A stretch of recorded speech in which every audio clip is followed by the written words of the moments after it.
बिस्मिल्लाहिर्रहमानिर्रहीम। Dear students, अस्सलाम वालेकुम। उम्मीद करती हूँ कि आप सब खैरियत से होंगे। बच्चों, जैसा कि आपको पता है कि हम रमूजों का मतलब के अलामतों के बारे में ये पढ़ रहे हैं कि कहाँ पर रुकना है और कहाँ पर चलना है। बच्चों, जो हमारा कल का लेक्चर था उसमें हमने जिस अलामत पर इख्तिताम किया था वो अलामत थी कोसैन की। तो बेटा आज रमूजों का की आखिरी अलामत है कि जिसका हम आगाज करने के लिए हैं उसको भी साथ साथ लिख लीजिएगा। बेटा आज की जो अलामत है वो है हद जी, और अलामत इसकी कोसैन के तर्ज में बेटा इसको इस्तेमाल किया जाता है। ये अलामत है, अंग्रेजी में इसको कहते हैं डैश जी। इसकी तारीफ किसने, इसकी तारीफ है ये अलामत बी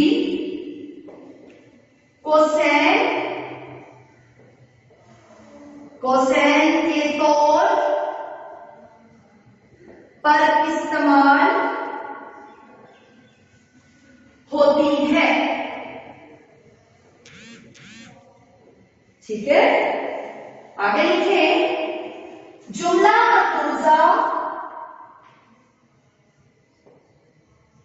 मतरूजा के आगाज और इख्तिताम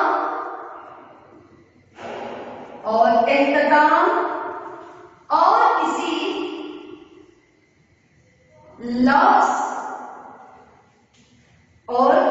किसी लफ्ज के शुरू और आखिर में इस अलामत को इस्तेमाल किया जाता है।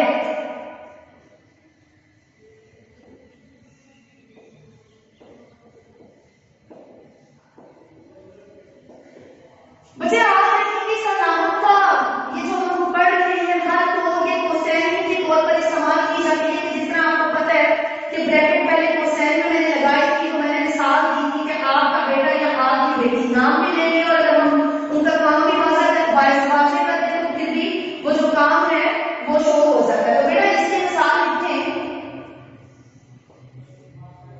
मैं जो लिखती हूँ वकील साहब, यहां पर मैं ये डैश इसकी खत के अलामत लगा रही हूं, वही जो हमारे पड़ोस में रहते थे। फिर आगे बेटा कल इंतकाल कर गए जी। जैसा कि आप देखते हैं कि आपको ये अलामत नजर आ रही है, अगर हम इस डैश को फिल नहीं करते तो तब भी जुमला मुकम्मल हो रहा है।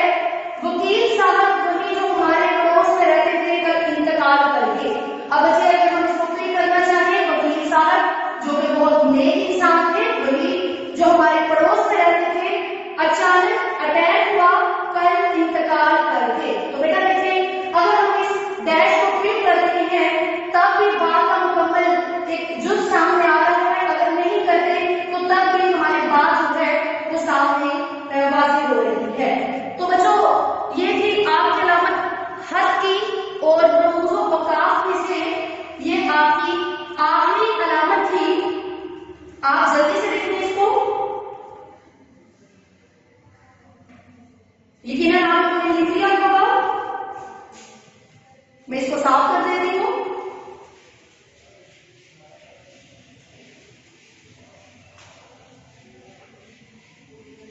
बच्चों अब हम जैसे कि आपको पता है कि हमने 3 सबक मुकम्मल किए और एक नज़म मुकम्मल की हमल। आज बेटा हम आगाज करने लगे हैं हिस्सा गज़ल का। जी, तो हिस्सा गजल में आज हमने जिस शायर को पढ़ना है वो शायर है ख्वाजा मीर दर्द।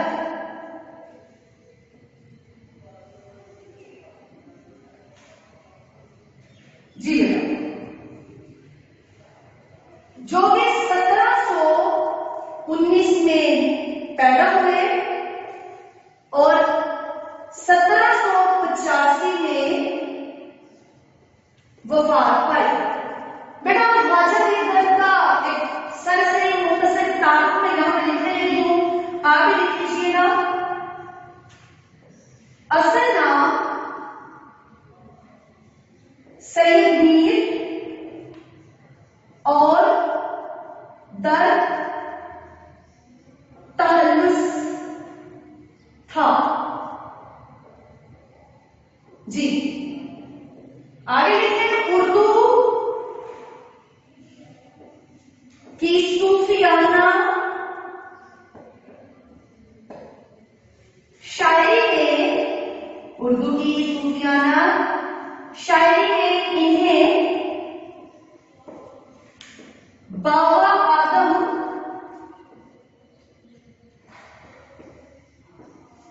का दर्जा हासिल है।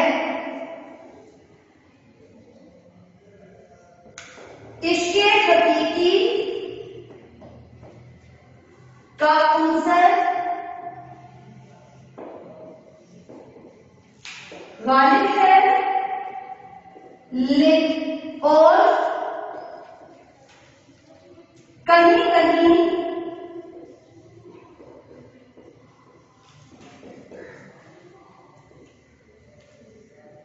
इश्क़े मिजाज भी दिखाई देता है। जी बच्चों, ये तो हो गया शायर का मुख्तसर तारुफ। अब हम पढ़ने लगे हैं इस गजल का शेर नंबर 1 और 2, जो कि आपकी किताब के सफा नंबर बेटा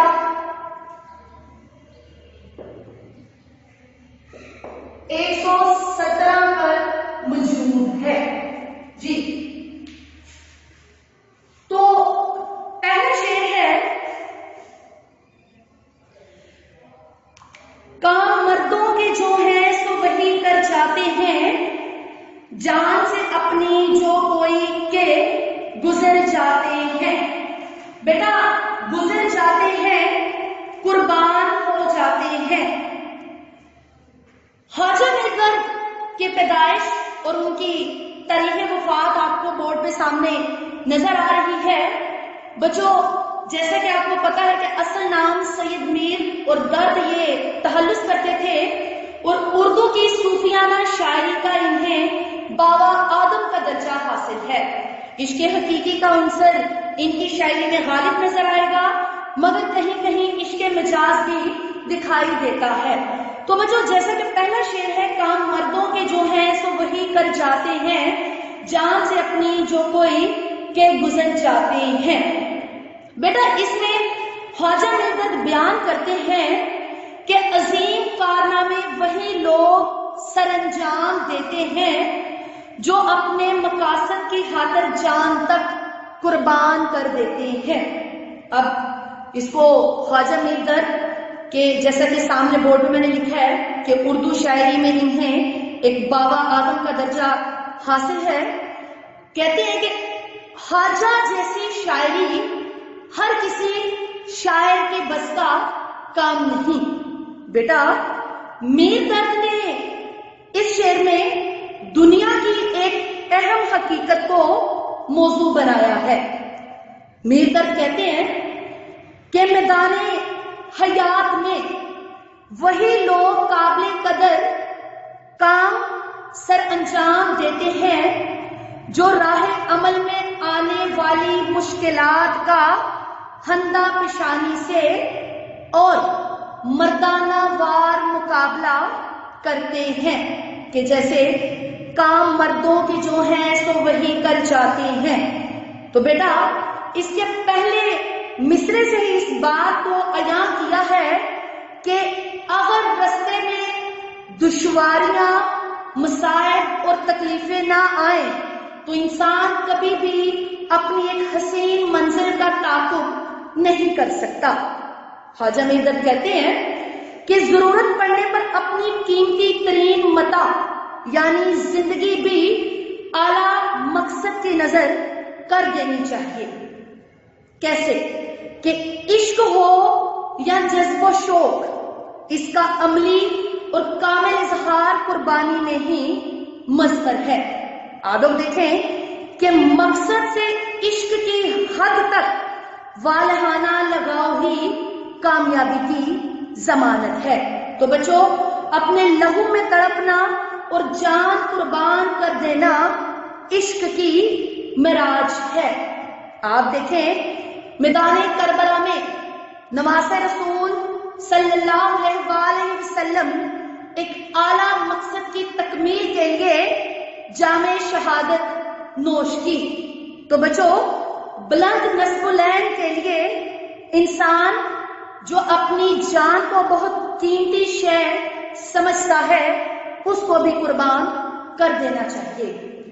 اس سے کیا سمجھ آتی ہے کہ مقصد بچوں جتنا بھی اعلیٰ ہو اس کے لیے اتنی ہی زیادہ جدوجہد اور کوشش حتیٰ کہ جان کا نذرانہ بھی پیش کرنا پڑتا ہے، اور جان قربان کرنا بیٹا کمزور اور بزدل لوگوں کے بس کی بات نہیں، بلکہ یہ سعادت صرف بچوں انہی لوگوں کو ملتی ہے جو بہادر، پرعزم اور مرد میدان اور جذبہ شہادت سے سرشار ہوتے ہیں۔ بیٹا اگر کسی شعر کو تصوف کے حوالے سے دیکھا جائے تو اس میں دیکھیں جیسے کہ دوسرا مصرع ہے کہ جان سے اپنی جو کوئی کے گزر جاتے ہیں۔ دیکھیں عرفان ذات حاصل کرنے اور معرفت الہی کا مقام پانے کے لیے سخت مجاہدوں اور ریاضتوں سے گزرنا پڑتا ہے۔ ایسے ہی ہے نا، ایسے میں انسان اپنی تمناؤں، خواہشوں اور دلی آرزوؤں کو فراموش کر کے حتیٰ کہ بچوں جان کی قربانی دینے کے لیے تیار رہنا اور وقت ضرورت مردانہ وار قدم اٹھانا ہی مردوں کا شیوا ہے۔ تو بچوں جان جو کہ اللہ تعالیٰ نے انسان کو عطا کی ہے، اگر بلند مقاصد کی تکمیل کے لیے اس کو قربان کرنا پڑے تو اس سے بھی گریز نہیں کرنا چاہیے۔ بچوں اسی غزل کا دوسرا شعر ہے، موت کیا آگے فقیروں سے تجھے لینا ہے، مرنے سے آگے ہی یہ لوگ تو مر جاتے ہیں۔ بچوں الفاظ کے معنی لکھیں، فقیر کہتے ہیں درویش کو، ٹھیک ہے، مرنے سے آگے موت سے پہلے۔ جی بچوں اس کی تشریح خواجہ میردد کچھ ان الفاظ میں کرتے ہیں، کہتے ہیں کہ درویش صرف لوگ نفس کشی کی بنا پر موت سے پہلے ہی موت سے آشنا ہوتے ہیں اور موت ان کا کچھ بھی نہیں بگاڑ سکتی۔ جی بچوں خواجہ میردد اس شعر میں بچوں درویش اور اولیاء کی ایک اہم خصوصیت کو موضوع بنایا ہے۔ آپ لوگ دیکھیں کہ فقیر درویشی کا ایک تقاضا کرتا ہے کہ انسان اس دنیا و مافیہا کو ایک عارضی کھیل سمجھے۔ بچوں دراصل درویش اور صوفیہ کے نزدیک موت کے دو تصورات ہوتے ہیں، ایک طبعی موت، پہلا نظریہ کون سا ہے؟ طبعی موت، کہ جس میں انسان کے جسم اور روح کا تعلق جو ہے وہ ٹوٹ جاتا ہے۔ بچوں سانسیں دم توڑ جاتی ہیں اور دل کا دھڑکنا بند کر دیتا ہے۔ بیٹا یہی وہ مقام ہے کہ جب اس کی روح عالم و ارواح کی جانب پرواز کر جاتی ہے۔ تو بیٹا پہلی کون سی ہم نے یہاں پر ایک تصور کو پڑھا؟ طبعی موت۔ دوسرا ہے نفس امارہ کی موت، کہ اپنے نفس کو مار دینا. تو بچوں درویشوں کے نزدیک اصل موت نفس کی موت ہے. یہ فرشتہ سکھ لوگ کون؟ درویش لوگ علائق دنیا اور دنیا کی علائشوں سے بیگانہ ہو کر خود کو نفسانی خواہشات سے اس حد تک آزاد کر لیتے ہیں کہ ان میں اور مرے ہوئے لوگوں میں کوئی فرق نہیں ہوتا، جو اس دنیا کے آرام اور آسائشوں سے لطف اندوز ہونے سے قاصر ہو جاتے ہیں.